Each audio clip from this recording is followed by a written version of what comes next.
The Premier of Western Cape, Winde, has criticised President Cyril Ramaphosa for inviting Russian President Vladimir Putin to South Africa despite a warrant of his arrest. Winde said if the Russian leader sets foot in Western Cape, the provincial government will have him arrested by law enforcement advancement plan officers if the South African Police Services is unable or unwilling to act.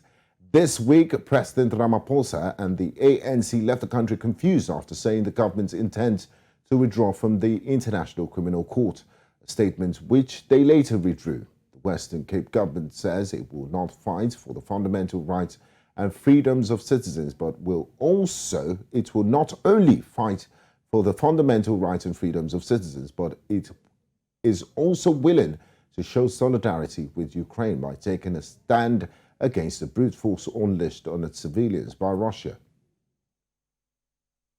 Joining me now is the Premier of Western Cape, Winde. He joins me on the news to discuss this issue. A very warm welcome to you, Alan, and thanks for joining us. Thank you very much. Good evening. Good evening.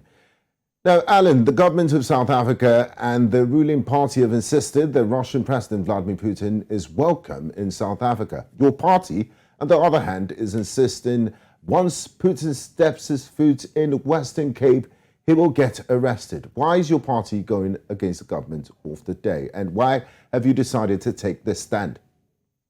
So first of all, I must say that the ruling party seems to be very confused.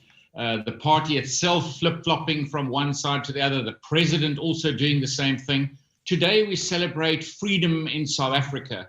And in that celebration, 29 years of democracy, I was also reflecting on freedoms or lack of freedom in other parts of the world. And I linked those two together where, quite frankly, we do not need confusion. Our country is a subscriber to the International Criminals Court. We note the warrant for the arrest of the president. I also am deeply mindful of the 17.5 million people in the Ukraine who are receiving or needing humanitarian help, the 8,000 innocent citizens who've been killed so far, 5.6 million people displaced, of which over 80% are women and children. This is definitely something that needs to be taken very seriously. And, if our national government are flip-flopping and not really putting out a strong statement, I will put that out in this province, this southern region of our country. And the warning is that our law enforcement officers will arrest President Putin if he comes here on the basis of the criminal court's findings, and he must go and face his day in court.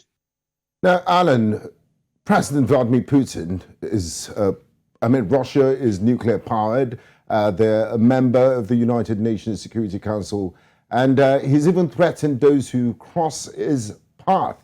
And also, his country, Russia, is not a member of the International Criminal Court and a signatory to the Rome Statute. So how do you feel South Africa is going to effect this arrest that you want them to do? And also, having in mind that South Africa is also a member of the BRICS group of countries.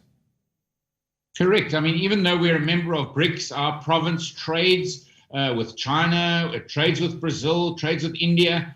But of course, our province has also taken a line with regards to Russia and the illegal war.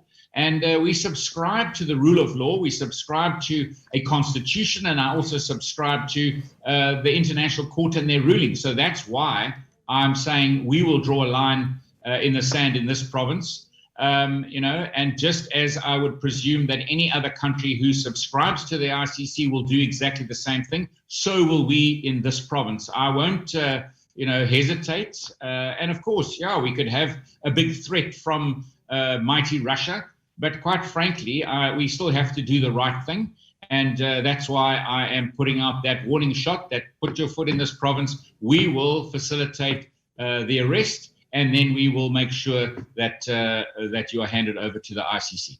Now, finally, before I let you go, Alan, let's go back to in time when just a few years ago, when former Sudanese President al-Bashir there was a massive problem when he visited South African soil, also with the ICC warrant of arrest issued against him, and South Africa did nothing to arrest him. So if the Russian president is to come to South Africa for this BRICS summit and leave, what are the implications for the government of South Africa, knowing well that what Russia has done in Ukraine and the implications for South Africa's geopolitical future going forward?